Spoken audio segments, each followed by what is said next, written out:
The Fox and the Grapes.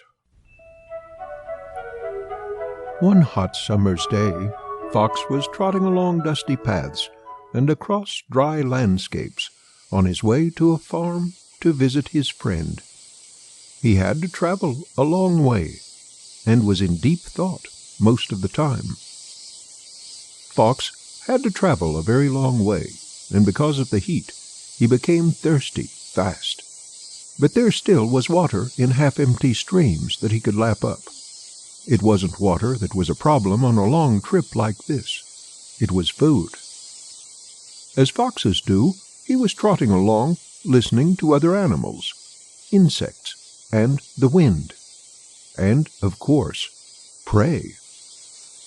Fox was a happy animal, and if he wasn't specifically going anywhere, he could put off eating for a while. But on a long trip like this, he had to eat. And, as it happened to be, he was very hungry.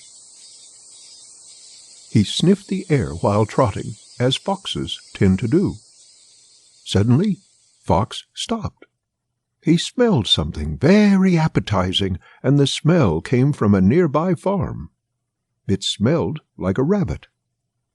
He trotted closer to the farm to investigate. The closer he got to the farm, the hungrier he became, and the more tantalizing the smell became. Other smells now also joined the rabbit smell, and Fox recognized them as chicken, duck, and goose. Suddenly, right in front of Fox, he saw the source of all those smells. There was a farmyard right in front of Fox, and he had a plan.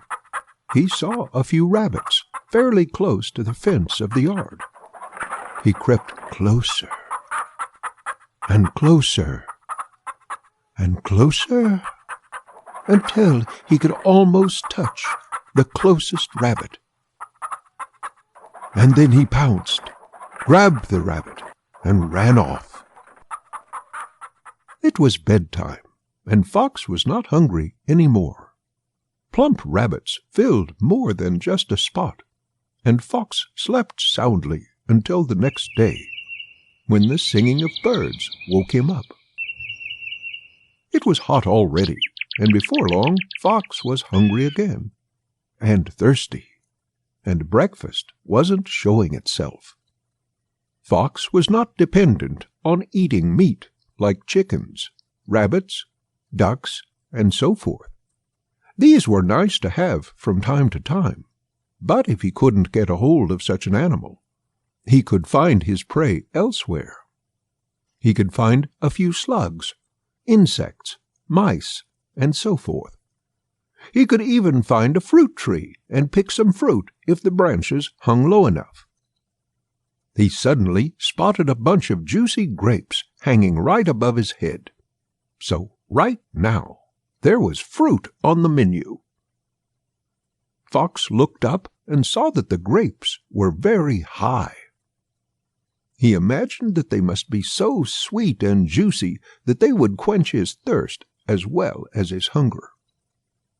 He couldn't reach the grapes and decided to run at the grapes and jump as high as he could and grab the grapes. He jumped and missed. He jumped again and missed. He jumped over and over and over again and missed over and over and over again. Eventually, hot and panting, he stopped. Wait for a while and get a little rest. Oh, those grapes look juicy. Let's give another try. He jumped over, and over, and over again, and missed over and over and over again. Then he jumped with anger.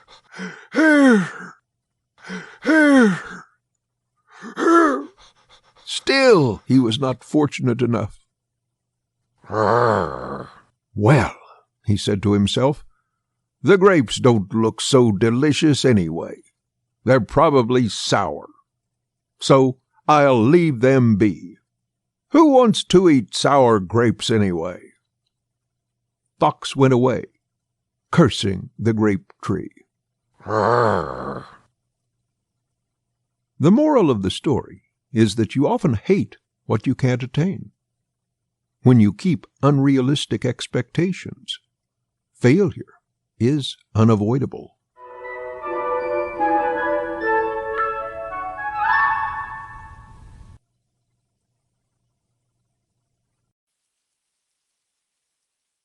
The Honest Woodcutter, the Woodcutter and the Axe.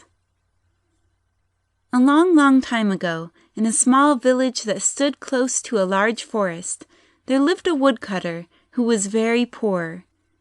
As woodcutters do, he made a living by cutting wood and selling it at the market so that he could buy food with the money he got in return for the wood. Every day he would take his axe, cut down as much wood as he could fit into his day, and then walk to the market to sell his wood. He had a loving wife and adorable children. He gave his all to take care of them. Sometimes he got very little money for his wood, and could only buy some dry bread with it. On those days he resisted the urge to eat his meals, leaving the food for his hungry wife and children to share among them. The woodcutter mostly went into the large forest to cut wood, and worked very long hours. He never took more wood from the trees than was necessary, always leaving them to regrow what he had taken from them, so that there would still be enough wood to cut.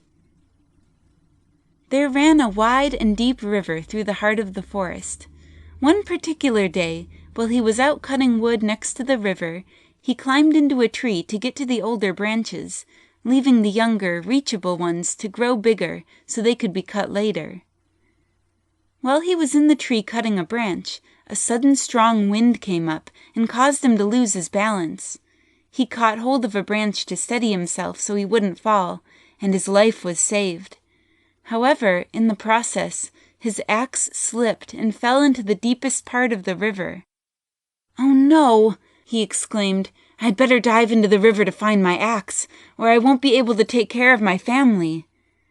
He immediately dove into the river and searched for his axe for a very long time, but couldn't find it. Then he decided to pray to Zeus to help him. "Oh, my Lord," he prayed, crying, "I lost my axe in the river and can't find it. I need it to cut wood to sell so that I can buy food. Please help me find my axe." Zeus heard the prayer and sent his messenger, Hermes, to help the woodcutter. "But," he said to Hermes, "bring out a silver axe first. If he accepts it as his, don't give it. If not, offer to retrieve his axe, then report back here. Is that understood?" "Yes, my lord," replied Hermes, and left Olympus immediately. The woodcutter was still crying, getting ready to go home without his axe and without food, when Hermes stopped at the site where the woodcutter was. "Tell me, woodcutter," requested Hermes, "why is it that you are crying?" "Oh, my lord," replied the woodcutter, "I have lost my axe. It fell into the river, and I have searched everywhere for it, but couldn't find it. I need it to cut wood to sell, so that I can have money to buy food for my hungry wife and children." "Don't worry," said Hermes. "I will quickly find it for you." "Oh, thank you, my lord," replied the woodcutter. "I would be very grateful to you if you found my axe." Hermes dove into the river, and after a short while he returned with a silver axe. "Here it is," said Hermes, holding out the silver axe to the woodcutter. "I found your axe." The woodcutter looked at the axe and shook his head. "No, my lord," the woodcutter said, "I cannot accept that axe. That is not my axe. I have never seen that axe before. I need my own axe to cut wood to sell for food so that my family can eat. I have no use for a silver axe." "Very well," replied Hermes. "I will go back and find the correct axe." "Oh, thank you, my lord," replied the woodcutter. "I would be very grateful to you if you found my own axe." Hermes dove into the river again. Hermes reported back to Zeus. "I've done what you commanded, my lord," he said. "What happened?" Zeus wanted to know. "He did not accept the silver axe, my lord," replied Hermes. "Very well," said Zeus. "Bring out a golden axe next. If he accepts it as his, chop off his head because of his greed. If not, offer to retrieve his axe, then report back here. Is that understood?" "Yes, my lord," replied Hermes, and left Olympus immediately. The woodcutter was just beginning to wonder why it was taking so long this time, when Hermes eventually returned with a golden axe. "Here it is," said Hermes, holding out the axe to the woodcutter. "Surely this must be your axe." The woodcutter looked at the axe and shook his head. "No, my lord," the woodcutter said, "I cannot accept that axe. That is not my axe. I've never seen that axe before. I need my own axe to cut wood to sell for food so that my family can eat. I have no use for a silver axe." "Very well," replied Hermes, smiling. "I will go back and find the correct axe." "Oh, thank you, my lord," replied the woodcutter. "I would be very grateful to you if you found my own axe." Hermes dove into the river again. Hermes reported back to Zeus. "I've done what you commanded, my lord," he said. "What happened?" Zeus wanted to know. "He did not accept the golden axe, my lord," replied Hermes. "Very well," said Zeus. "Now go back, retrieve his axe, and give him all three as a reward for his honesty." "Yes, my lord," replied Hermes, and left Olympus immediately. "It's taken quite a long time this time," thought the woodcutter. But eventually Hermes returned with the woodcutter's own axe. "Here it is," said Hermes, holding out the axe to the woodcutter. "Surely this must be your axe. I haven't seen any other axes down there." The woodcutter looked at the axe and jumped for joy. "Yes, my lord," the woodcutter said. "Thank you, thank you. You have found my axe. That is indeed my axe. Now that I have my own axe back, I can cut wood again to sell for food so that my family can eat. I will be forever grateful to you." "It was only but a pleasure to help you," replied Hermes. "Here, take your axe and you have my blessing. And please, also accept this silver axe and this golden axe that I present to you on behalf of Zeus. Never again will you be poor and struggle because of lack of money or food or anything that you need in order to make a living." From that day forward, the woodcutter and his family never became poor again. The moral of this story is that no matter what happens, it is always best to be honest. The Fox and the Crow. As Fox was doing his rounds through the woods one morning, walking around, greeting and chatting with everyone on his way, and looking for something nice to eat, he suddenly came to an abrupt halt. Looking around, sniffing the air, he tried to figure out what he was smelling that made his mouth water. It seemed so familiar, yet he couldn't identify the smell. He knew it was something that he loved eating, and kept looking around until he determined the direction from which the smell came. He started to steadily walk in that direction, still trying to determine what it was, walking, stopping, sniffing the air, following, stopping, sniffing, trying to figure it out. And then he knew. "Cheese!" he exclaimed. "It is definitely cheese that I'm smelling. Why do I smell cheese, of all things, in the middle of this wood?" Puzzled, he kept following, walking and looking around, trying to find the source of that delicious smell. Cheese was the one thing he literally couldn't resist. He kept walking until it seemed that he was right at the source, but no matter how carefully he looked and sniffed, he saw nothing. He looked up, and then he saw it. High above the ground, proud of what he'd accomplished by stealing it from the farmer's kitchen table only a little while earlier, sat Crow on a branch, holding the biggest piece of cheese in his beak that Fox had ever seen. Beautiful, thought Fox. Just great. Here I am, looking at and smelling that delicious chunk of cheese, but I cannot get to it. How on earth am I going to get that crow to hand it over? The thought seemed ridiculous. To get a crow to hand something over, he would have to be at the same level as Crow. But Crow was sitting on a branch that was several levels higher than Fox, and Fox was limited to that one level because foxes can't climb trees. Whatever the case may be, Fox was grounded and couldn't get to the cheese in Crow's beak, but nevertheless, he decided that whatever happened, he was going to get Crow to release that piece of cheese so that he could have it all to himself. Fox put on his thinking cap, and after a while he smiled. "Good morning, Mr. Crow," he said with a sly expression on his face. "I bet you must be very lonely, sitting up there all by yourself. Why don't you come down and chat? I'd love to have some company." Crow just kept quiet, sitting on his branch and looking down at Fox. "Yes, sure," said Crow to himself. "Going down to have a chat so that you can overpower me, eat me up first, and then have the cheese to boot. Is he taking me for a donkey or what? I have the cheese and he is after it. Foxes can't climb trees, so I have the upper hand. I'll just sit here safely out of his reach and eat my chunk of cheese while he watches me do it. That'll teach him to try his luck with me." Crow prepared to swallow his cheese, but Fox wouldn't let that happen.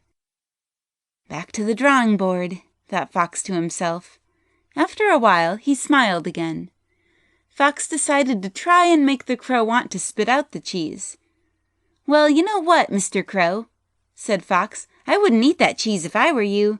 I feel it's my duty, from one living creature to another, to warn you. The cheese looks old and bad. There could be mold growing on it. For the sake of your health, to be safe, I think you should drop that cheese to avoid the danger of eating mold." "Oh no, Mr. Fox," thought Crow. "It's not that easy to bluff me out of my breakfast. This piece of cheese is totally fresh. I checked it over before I grabbed it from the farmer's kitchen table. There's nothing wrong with it at all. It smells delicious, and I'm going to eat it up right now before you try another trick on me." Looking Fox right in the eye, as if to taunt him with it, Crow waggled the cheese to get it into the right position to easily swallow it. "Okay," thought Fox, "I'm going to have to try another trick. This crow is a lot smarter than I thought he was. I'm going to have to try something that doesn't focus on the cheese so much." After a while, Fox smiled broadly. "This has to work," he thought. "Crows are known for their bloated egos, so I'll try to get the cheese by making him focus on himself and forget about his breakfast." "Mr. Crow," said Fox, "I've always wanted to compliment you on your dashing feathers. You really have the shiniest black feathers. It's difficult not to notice you, especially when you are in bright sunlight." Crow had to agree. His feathers were the most perfect feathers in the universe. They were sleek, with no trace of any other color, and they shone brilliantly when they caught the rays of the sun.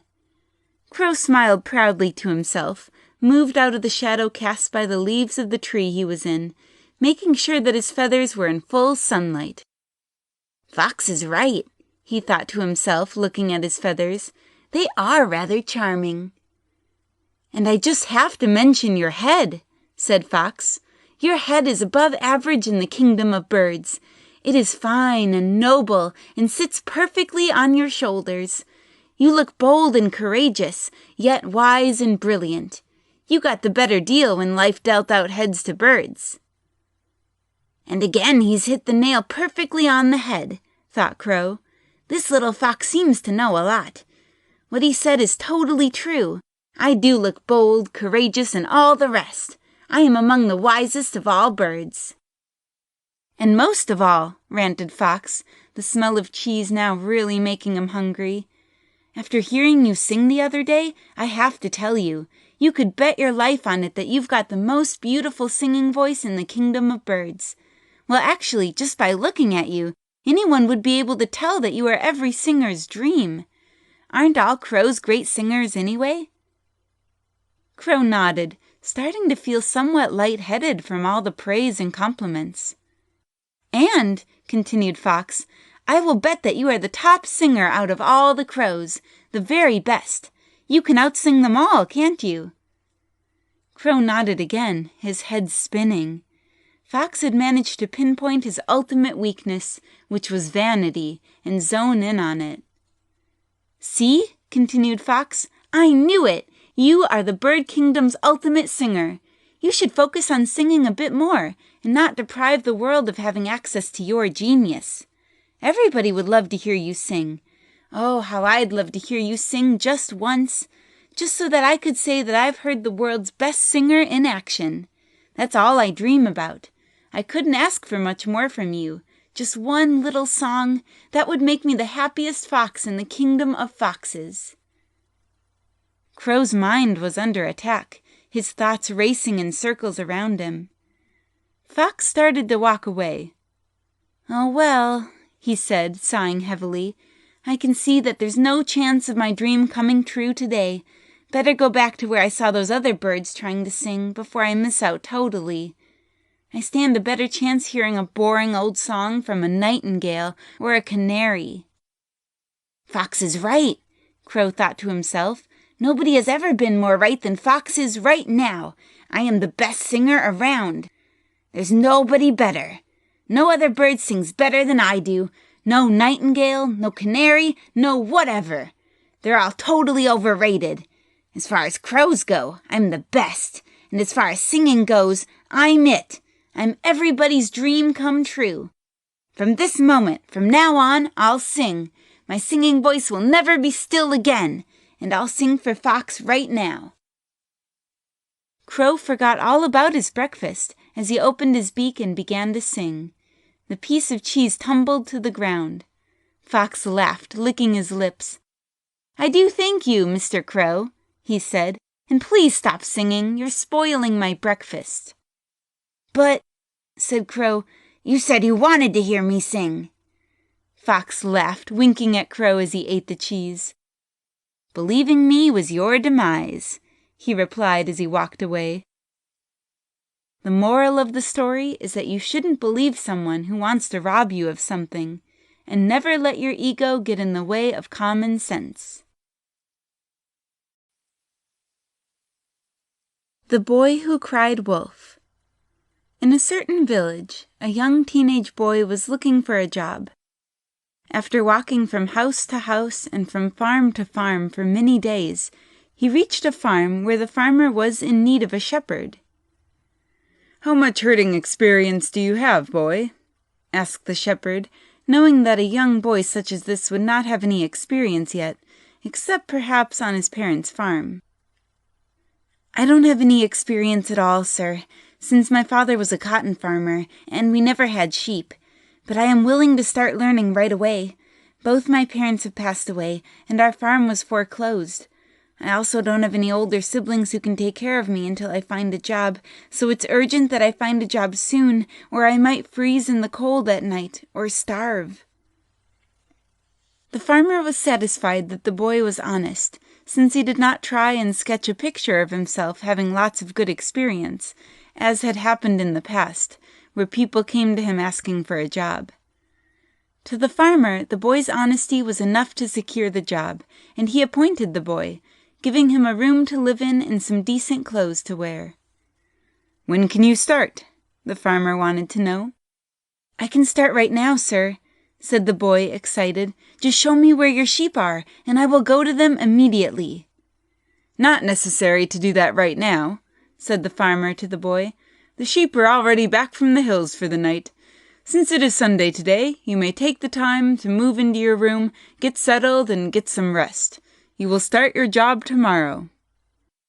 The boy was thankful for the job and grateful to the farmer for allowing him to rest before he would start. "Thank you, sir," he said, "for the job as well as the chance to rest. I really appreciate it." "You're welcome," said the farmer. "I'm going to leave you to yourself now. Just report for duty tomorrow morning at 5 a.m. and be ready to take out the sheep. They need to be taken out to the hills very early each morning to get a decent day's grazing." "Thank you, sir," said the boy. "I'll be ready to report for duty at 5 a.m. tomorrow morning." "Good," said the farmer to the boy, giving him a large bell. "Just one last thing. Take this bell and keep it with you at all times. Ring it as loudly as you can when you see any wolves in the hills. This will be your most important task, since there are many wolves around, and some of them catch my sheep and eat them.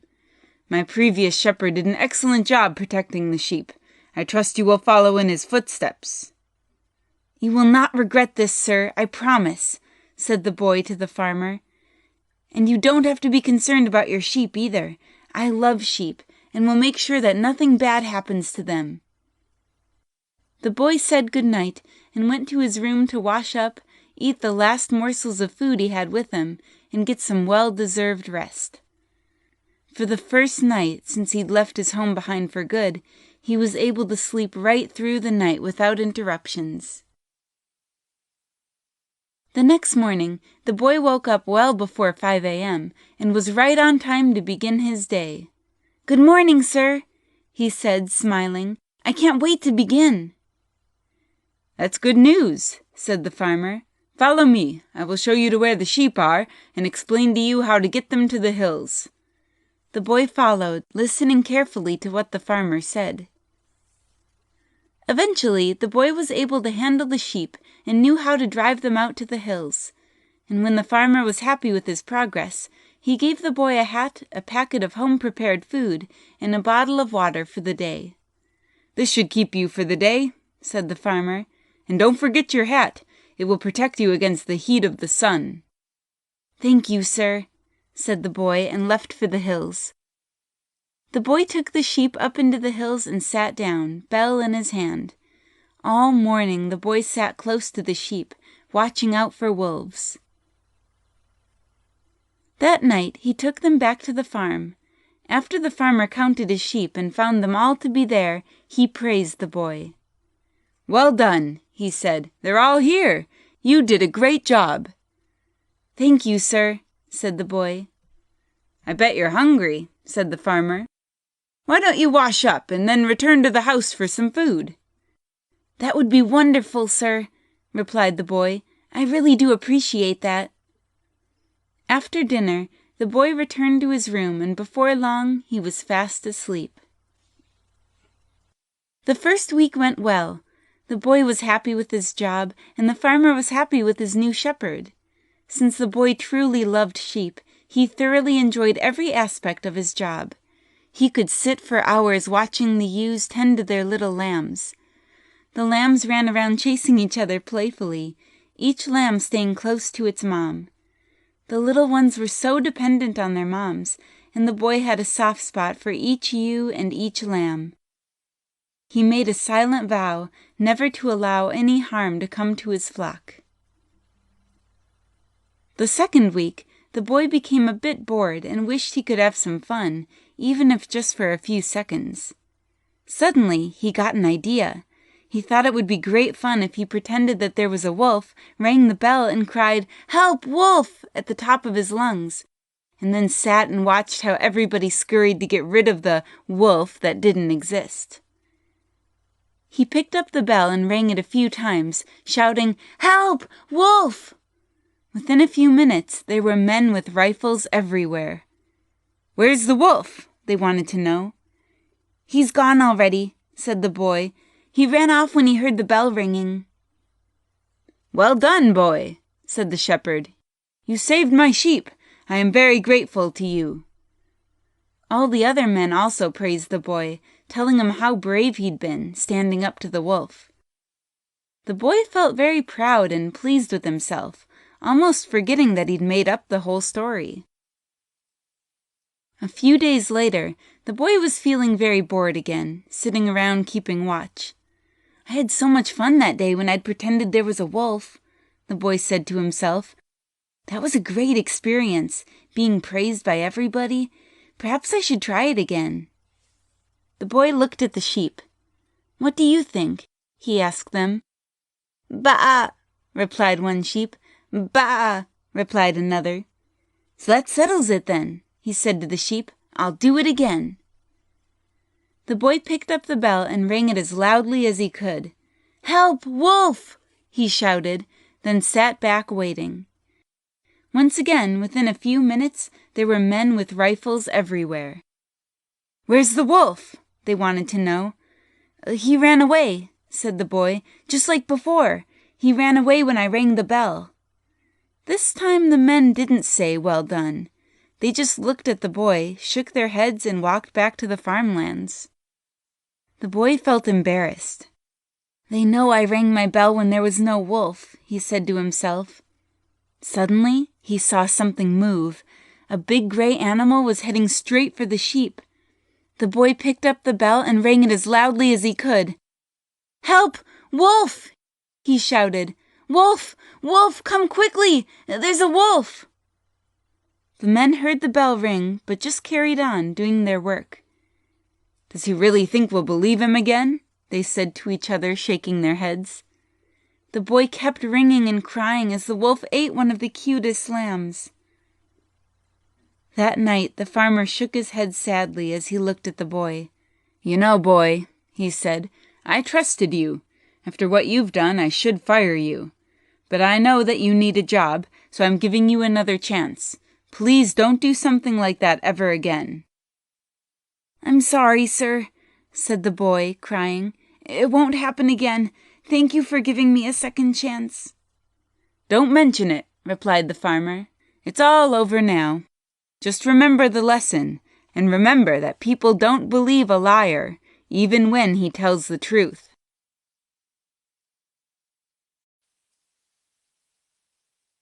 The Ant and the Grasshopper.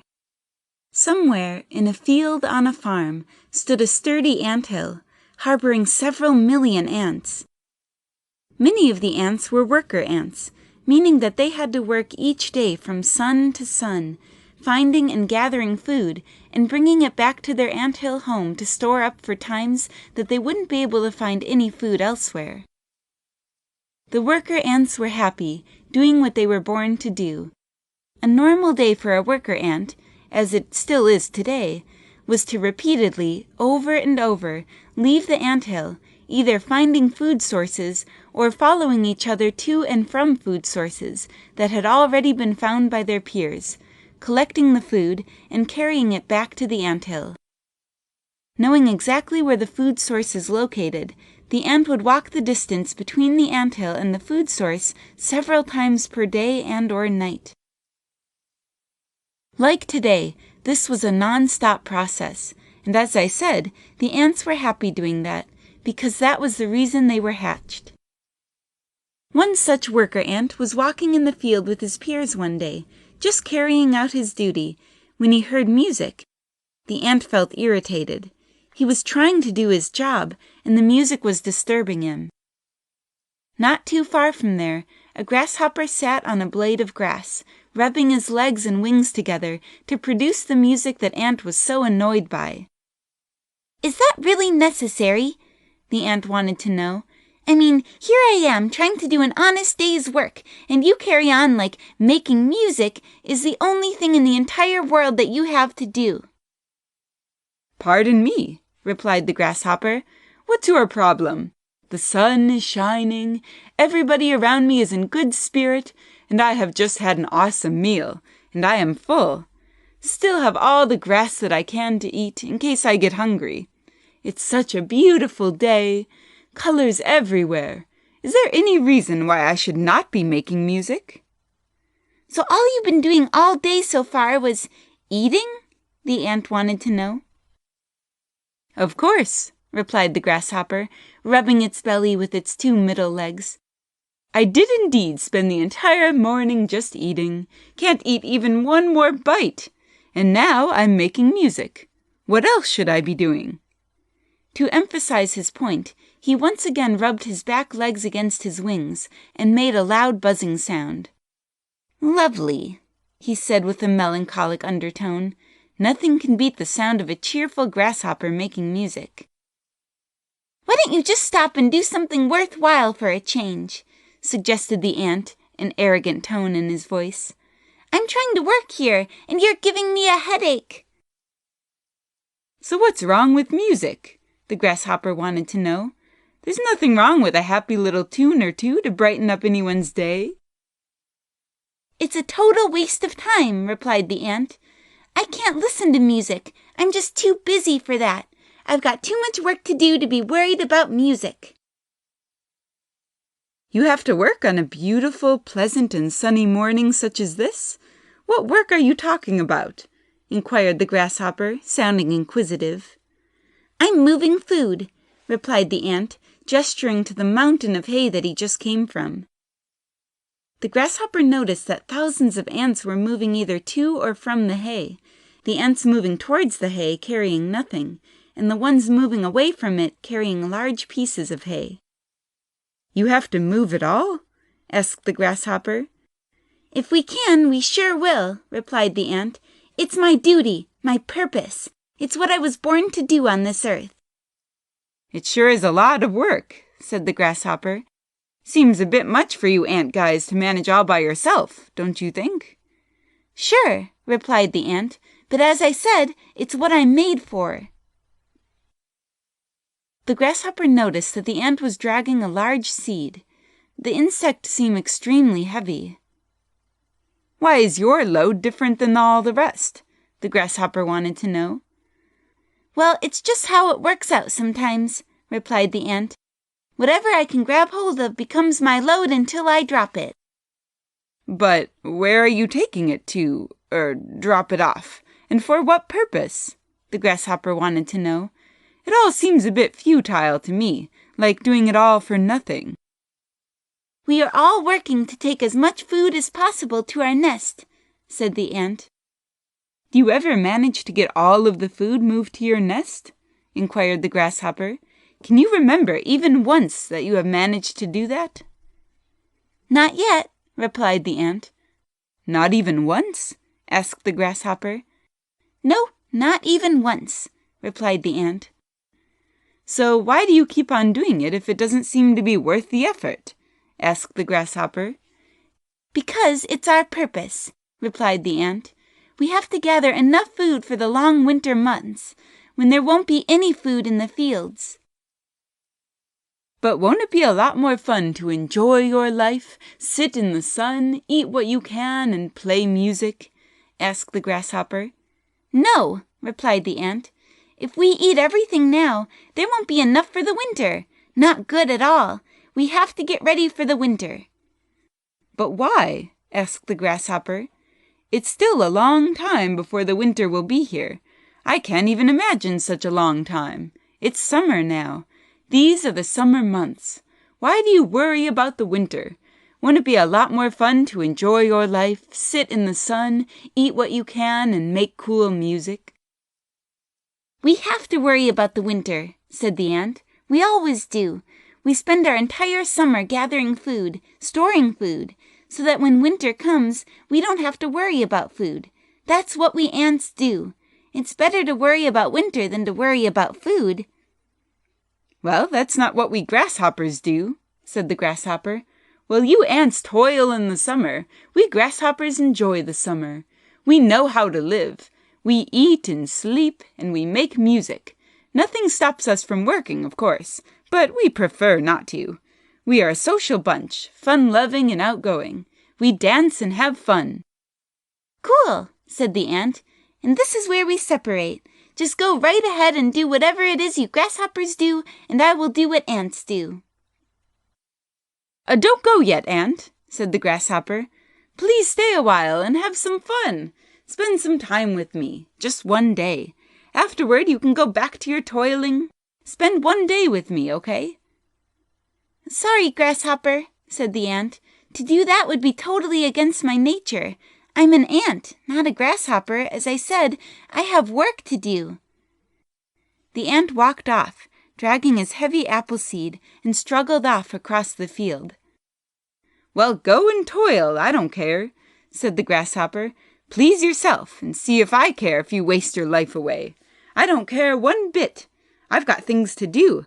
I've got all this juicy grass to eat and the sun to enjoy. I most certainly won't waste another second on you. Ant said nothing. Selfish ant, said Grasshopper. "Ants are the craziest creatures on earth." Summer passed by. Autumn passed by. Then came the winter. The Grasshopper shivered of cold. He was too cold to hop and had nowhere to go and nothing to eat. Then he saw the ant. "Hi there, Ant," he shivered. "Hi," said the ant. It is cold," shivered the Grasshopper. "We don't feel the cold in our nest," said the ant. "There's not much food around here either," said the Grasshopper. "Well, we have lots and lots of food," said the ant. "Loads, actually. We have more than enough food to safely see us through until winter will be over." "Loads of food, you say?" inquired the Grasshopper. "Look, won't you be so kind as to please let me have some food? I'm starving." "You called me a crazy ant," said the ant. "I'm sorry," said the Grasshopper. "I didn't mean it. Please, Ant, I'm starving to death. It's not like you will miss it, and I have absolutely nothing." "I'm sorry I can't help you," said the ant. "You should have saved up when there was plenty." "Fine. I will give you some food for this winter. You should learn about storing food when there's plenty available," said Ant. The ant turned around and went into the warm and cozy anthill and brought out a basket of grains. "Thank you so much, Ant. I will never ever joke about hard-working insects like you again," said Grasshopper. The Grasshopper walked away with guilt and shame, but he learned his lesson. The moral of this story is that one should save up during the years of plenty, so that one won't be without in the lean years. I hope you are enjoying the Aesop's Fables audiobook. Before moving to the next story, I'd like to share with you about 2 other storybooks. The first story is about a wacky lion cub called Wilbur, and the second story is about a panicky penguin called Petrie. Let's have a look at each story in detail. The first story follows a happy-go-lucky lion named Wilbur, who's always been a little wacky and different from other lions in his pride. His dad and mum love Wilbur just the way he is. In fact, they even say he's their special little lion cub. But still, the other lion cubs sometimes make fun of him for being different. Struggling to make friends, Wilbur ventures off deep into the African safari to find other animals who will play with him so he's no longer bored or lonely. He finds all sorts of animals along his journey, from the tallest giraffes to the biggest elephants, but still he struggles to fit in. Wilbur's safari adventure takes a dangerous turn when he falls over and hurts his paw while trying to change who he is. Luckily, he meets a lion cub from another pride who helps him make his way back home. Finally learning to accept his wacky ways, Wilbur returns to his lion's den and finds a special surprise waiting for him. This story is supposed to teach children that it's okay to be different and wacky. Wilbur, the wacky lion cub, relates to the childhood struggles of making friends, showing children that it's okay if it takes a little longer to make friends.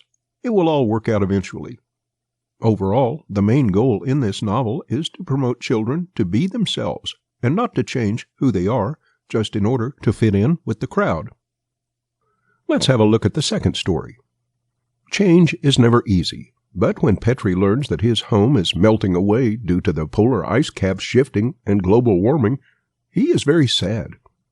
Petrie doesn't want to move. He loves his happy home, his best friend Pippin the polar bear who lives next door, his bedroom and play area outside.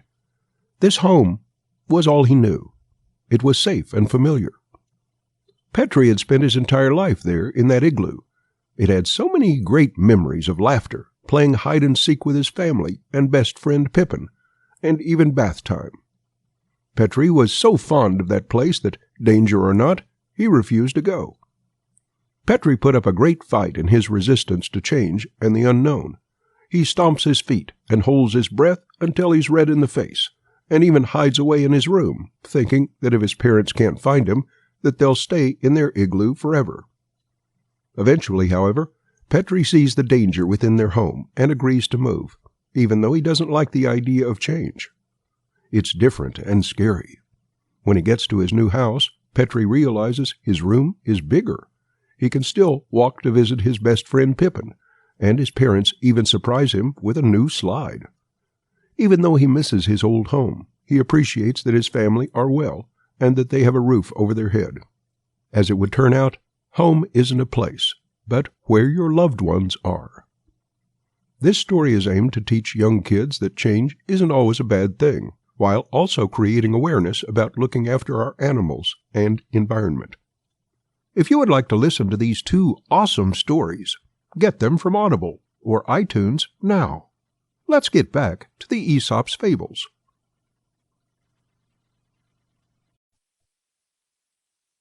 The Hare and the Tortoise from Aesop's Fables. A long time ago, there lived a conceited and very arrogant hare in a large town called Carrot Hills. This hare was one of those animals that couldn't do anything wrong in their own eyes. He always wanted to be the best in everything he did, and he was quick to challenge any animal that tried to prove him wrong. He always made sure that he got everybody's attention. He wanted to be famous and everybody's #1 celebrity animal in the town.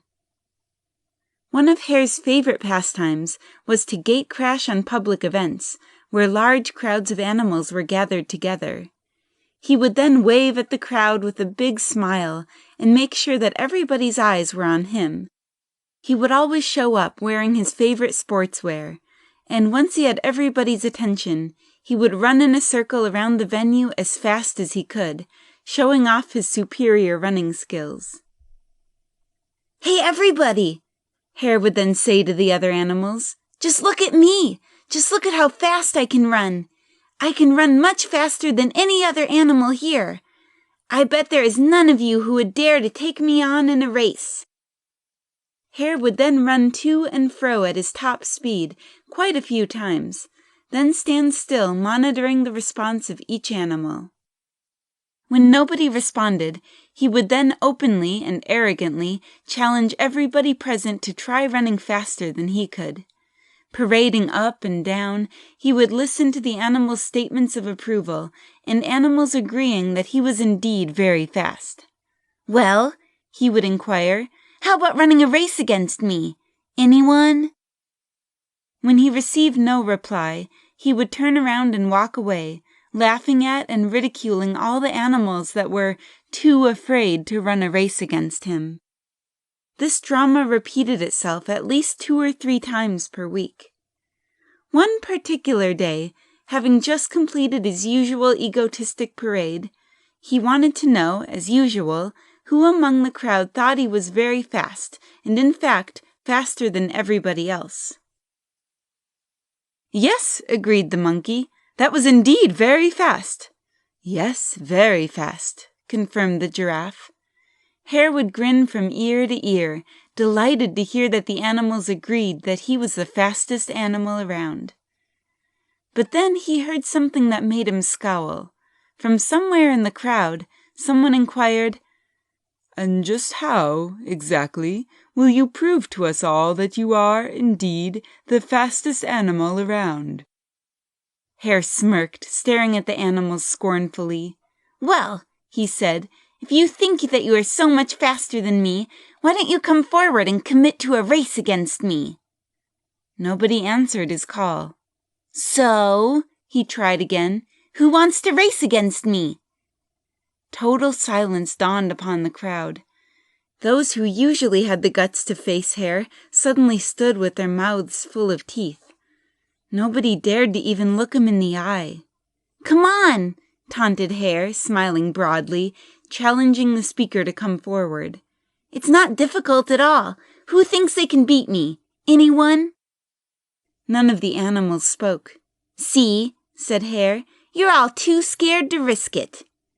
He turned away from the crowd as he usually did, starting to leave the venue. Suddenly he heard a voice challenging him. "I will take you on," said the voice. Hare turned around to face the challenger and saw a tortoise looking him square in the eye. "Enough," said Tortoise. "This has to stop." Hare laughed mockingly. "What, you?" he exclaimed. "Is this a joke? The slowest animal in existence wants to challenge me to a race? Don't waste my time, little fellow. I'm looking for a real challenge." Once again, Hare turned to leave the venue. "Hey," said Tortoise, "are you scared that you won't win the race?" Tortoise's words drew some laughter from the crowd, so Hare turned around, looking at Tortoise. "Okay then, have it your way, Tortoise," he consented. "Let's do it right now, right here, for everybody to see your humiliation. Let's see if the crowd will still see this as a joke after we're done." "Would have loved to," replied Tortoise, "but I need time to train before the race. Would this time next week suit you?" "I would have preferred to do it right now," said Hare, "but seeing that you would definitely not cope right now, I will agree to this time next week." "And where will the race take place?" asked Tortoise. "There is a nice big duck pond not far from here," replied Hare. "We might be in need of water after the race." "Good idea," conceded Tortoise. "I know the place. There are lots of trees for shade and a nice level path to run on." They both agreed to the duck pond, and both animals went home to begin their training. The rest of the crowd departed to go about their separate ways. For the next few days, most of the animals followed Tortoise around, either to monitor his training routine or simply out of curiosity. Tortoise would begin with a few stretches to ensure that his muscles remained strong and supple, then move on to jogging. They tried to see if he was running or merely twitching a muscle, but no one can really be sure with a tortoise. His good friends, Loris and Raccoon, assisted him.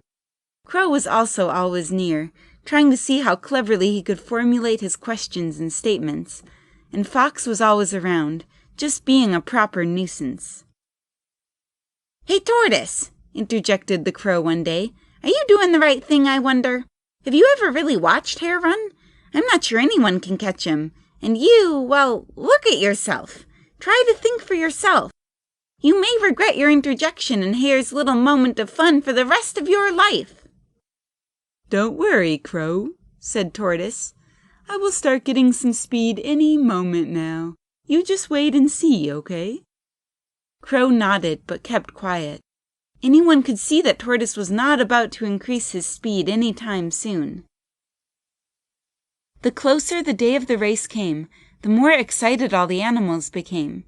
They couldn't wait for the race to begin, some of them because they remained loyal to the arrogant Hare, and others because they were tired of his conceited outbursts, and secretly hoped that some miracle would render Tortoise the winner.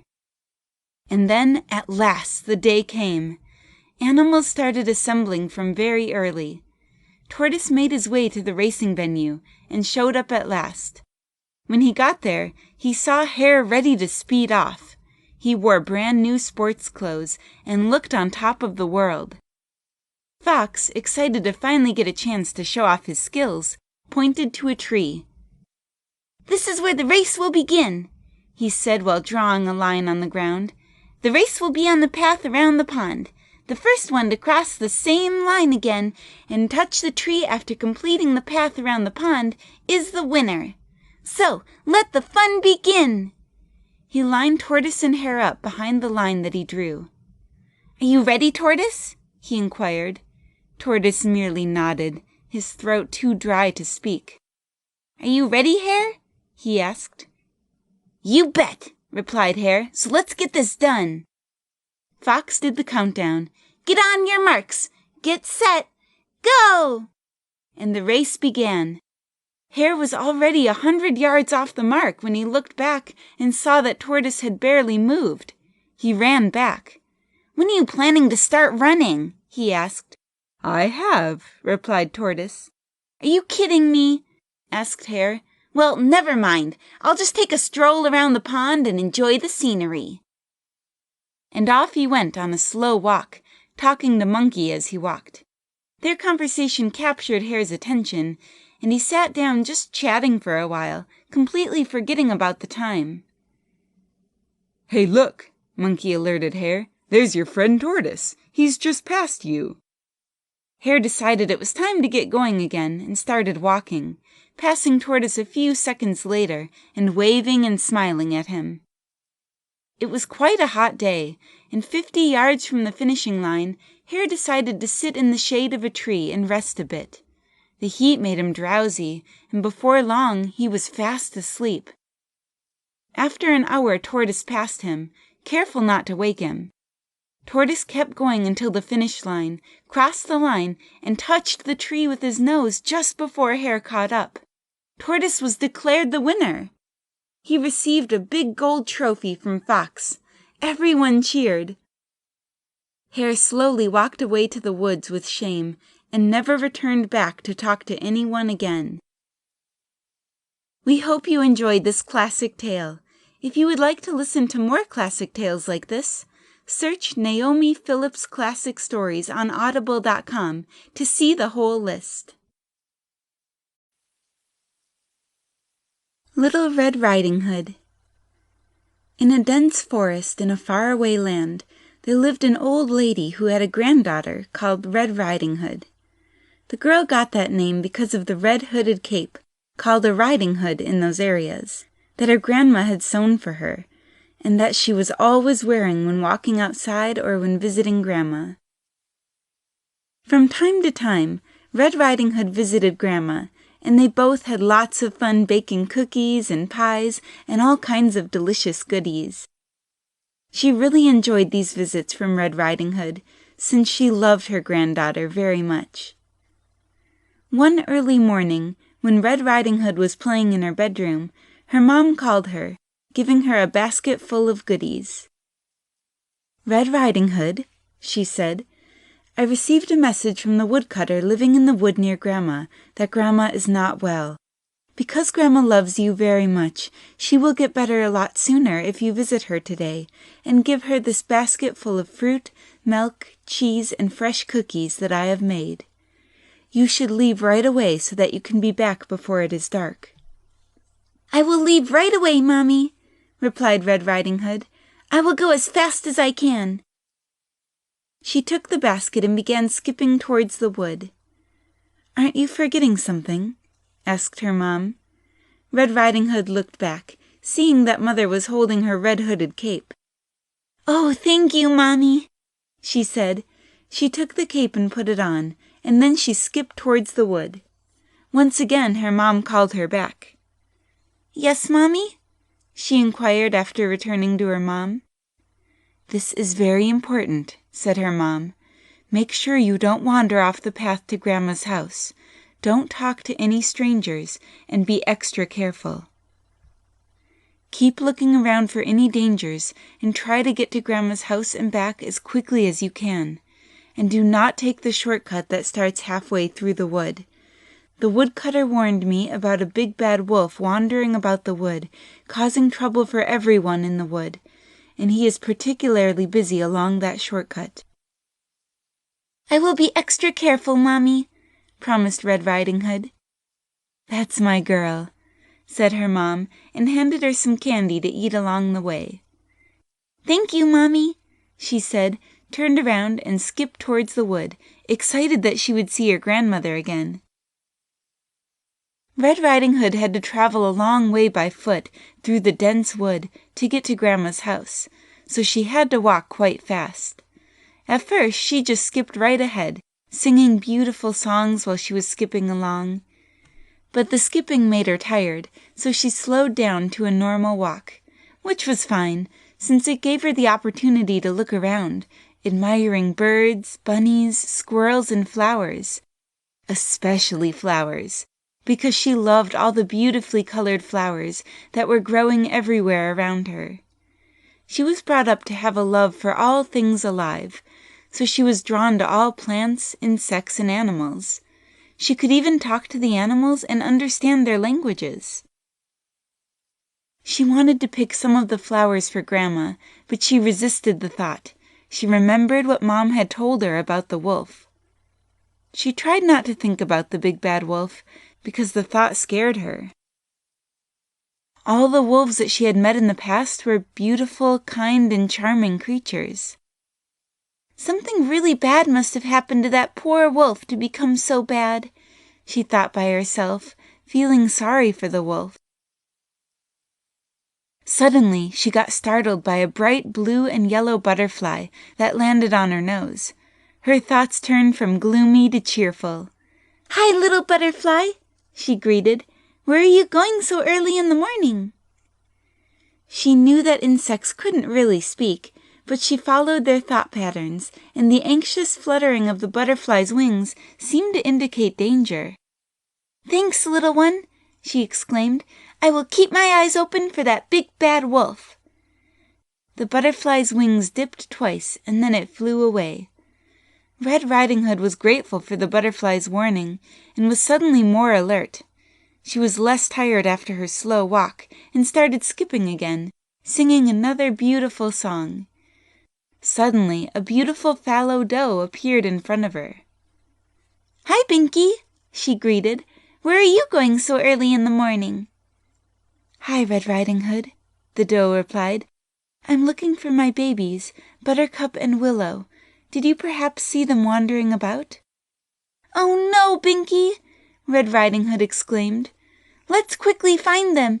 They shouldn't be alone. There is a big bad wolf going about the wood, and he must not find them first." "Oh, thank you, Red Riding Hood," said Binky. "I know about the big bad wolf, and I'm feeling much better, having someone to help me look for my babies." They both started looking for Buttercup and Willow, calling their names. Elsewhere in the wood, the two little fallow fawns, Buttercup and Willow, were playing cheerfully in a bubbling brook, not noticing that they had wandered away from home and their mother. Skipping over little rocks in the water, they enjoyed the calmness of the wood, and not aware that they were being watched by the big bad wolf. Juicy fawns," he thought to himself. "I will give them 2 more minutes to play, and then I will creep up on them, catch them, and eat them." He rubbed his rumbling belly, and grinned at the thought of having it filled after such a long time that he wasn't able to catch any prey. He licked his aching paw, frowning at the thought of having been captive in the evil hunter's trap.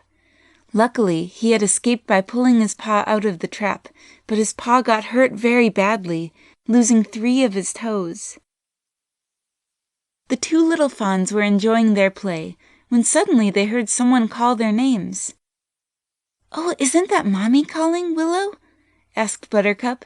"I'm sure I hear her voice." They both kept quiet and listened, and there it was again. "Willow, Buttercup," they heard their mother's voice calling. "Willow, Buttercup," they heard a second voice calling. With joy, they jumped out of the brook and ran towards where they heard the voices calling their names. "Red Riding Hood!" they both cried out, greeting the little girl. "We're so happy to see you again." She greeted them back and hugged them both. "I'm so relieved you're alive and safe," she exclaimed. "Please don't ever wander off like this again. You had your poor mother in tears about you, because of what the big bad wolf could have done to you. The wood is not safe for little fawns to be alone while the big bad wolf is creeping about." Binky cried with joy to have her babies back, but she also strictly scolded them for wandering off into the wood with nobody knowing where they went. "Don't you dare ever do that again," she exclaimed. "You are too small to look after yourselves and too precious to be lost to the big bad wolf." They both felt guilty about what had happened. "I'm sorry, Mommy," said Buttercup. "I'm sorry, Mommy," said Willow. They all thanked Red Riding Hood for helping to find the fawns and helped her get back to the path that led to Grandma's house. Meanwhile, the big bad wolf was sulking about the fawns that were rescued by Binky and Red Riding Hood. "Just when I thought I had a meal laid out for me, that girl in the red hood snatched it away from me," he growled, licking his still hurting paw. "If I cannot have juicy fawn for breakfast, I will have a little girl for lunch." He started walking in the direction of the path to which he saw Binky lead Red Riding Hood. Red Riding Hood started walking towards Grandma's house again, thinking deeply. She felt good about helping out the animals, but she was also a bit concerned about the wolf. Wolves are usually good creatures, only hunting down the prey that they need to eat. What could have happened to turn this wolf so bad? She felt a little hungry after all the excitement, so she took out the bag of candy her mom gave her before she left for Grandma's house. She nibbled on a piece of chocolate and broke off a piece for a little bunny who seemed hungry. "Thank you, Red Riding Hood," he said, and hopped back into the wood. "You're welcome," she said, waving at them. After eating the candy, she felt better and started skipping and singing once again. Before long, she was admiring the beautiful flowers again. When she came to the halfway shortcut that her mom had warned her about, she noticed that there were new flowers in bloom at the beginning of the shortcut that she hadn't noticed before. Curious, she turned onto the shortcut path to take a closer look at the new flowers. "Oh, what beautiful flowers!" she thought to herself. "They are the reddest of red, and they smell so nice. Oh, I'm sure Grandma will love these." She bent down to pick some of the flowers. Suddenly, a shadow fell over her. She looked up and saw the big bad wolf looking at her. She got such a fright that she dropped her basket of goodies and stood frozen, just looking the wolf in the eyes. Good morning, Mr. Wolf," she said, trembling with fear. She realized that she was on the shortcut that her mom had warned her about. "Good morning, little girl," he said, attempting a friendly smile, while he used his good paw to pick up the goodies that fell out of the basket, put them back in the basket, and returned them to Red Riding Hood. Red Riding Hood, being the trusting person that she was, took the basket and smiled back at the wolf. "Thank you, Mr. Wolf," she said. "That was a very nice gesture." "You're welcome, little girl," he said, trying to disguise the sound of his rumbling tummy by fake coughing. "I try to be friendly wherever I go." "That's awesome of you, Mr. Wolf," she said, now also smiling. "You may call me Red Riding Hood, like everybody else does." He smiled again. "I will do that, Red Riding Hood," he replied. "Your name suits you well. So tell me, where are you going carrying such a loaded basket?" He picked up the flowers she dropped when she got a fright, and gave them back to her as well. "Thank you," she said. "I am going to see my sick grandma who lives on the opposite side of the wood." "I see," he said. "Is your grandma's house that charming little wooden cabin that is fenced in by a white picket fence?" "Yes," she replied. "That's the one." "Oh, how lucky," he said. "I know your grandma very well. I'm heading in that direction now. I will go by her house and let her know that you are coming." "That's very nice of you," she said. "And if you knock and she can't come to the door, it's because she's sick. There's always a spare key in the mailbox." "Okay, Red Riding Hood," he said in a hurry. "I will go now.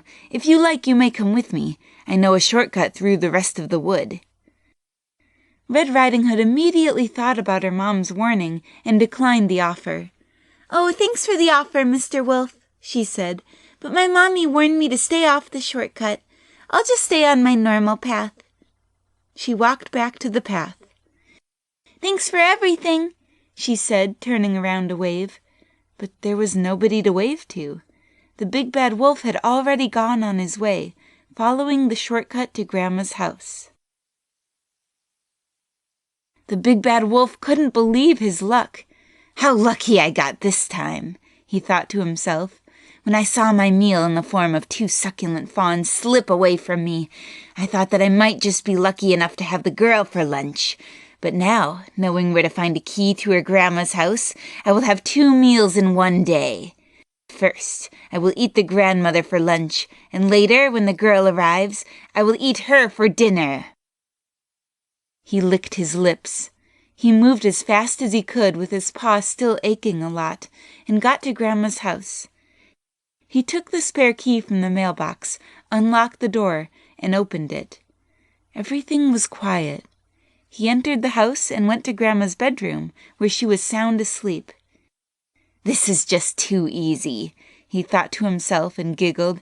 "I will swallow the grandmother and put on some of her night clothes and her glasses, so the girl will think I'm her grandma."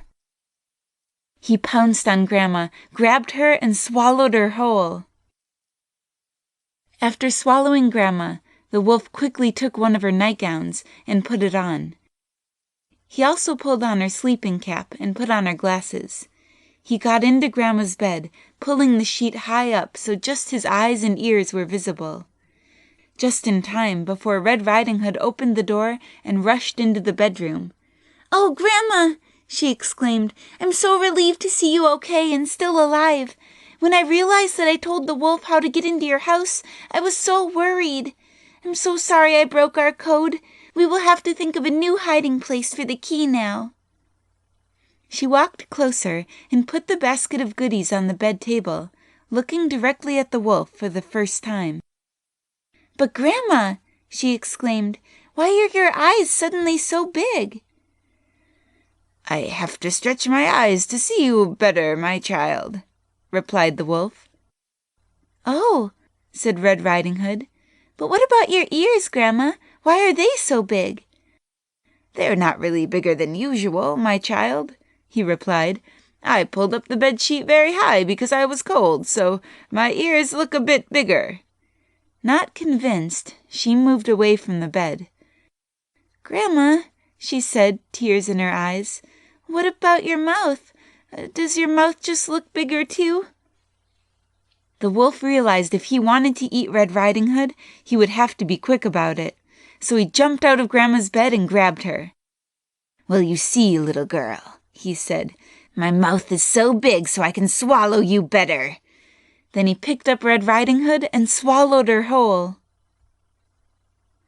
After swallowing Red Riding Hood, the wolf was too full to keep his eyes open or to even move. Because of his greed, swallowing 2 people whole, his belly almost touched the floor, and he had trouble walking. He decided to take a nap before moving on. He lay down on Grandma's bed and fell fast asleep, snoring loudly. The wolf's snoring was so loud that the whole house shook. When the woodcutter passed there on his way home, he heard the snoring and decided to check on Grandma to see why she was snoring so loudly. He went inside and saw the wolf lying on Grandma's bed. He quickly tied up the wolf and was about to put the tied-up wolf into a sack to carry him away when he noticed something moving inside the wolf's belly. He immediately realized that the wolf must have swallowed Grandma, and probably Red Riding Hood too. He decided to open the wolf's belly and rescue Grandma and Red Riding Hood. "Oh, thank you for rescuing us, Mr. Woodcutter," said Red Riding Hood. "It was so scary inside the wolf." He then put the wolf on the kitchen floor, leaving him lying there until he would wake up. He also treated the wolf's paw to make it better. Meanwhile, Grandma, who was feeling a lot better by then, made some tea and served it with some of the cookies that Red Riding Hood brought along in the basket. Eventually, when the wolf woke up, he was a lot better. He had no pain in his paw anymore and could walk normally. "How are you feeling, Mr. Wolf?" asked Red Riding Hood. "Much better, Red Riding Hood," he replied. "I'm so sorry about eating you and Grandma, and happy to see you both are okay. I was so hungry because I couldn't hunt anymore, with my paw having been so painful because of what the hunter's trap did to me. But now that I am better and can hunt again, I won't hunt anyone anymore. We wolves are peaceful animals that only hunt when we are hungry, and we hunt because we are carnivores. We need meat to survive, but we never hunt when unnecessary."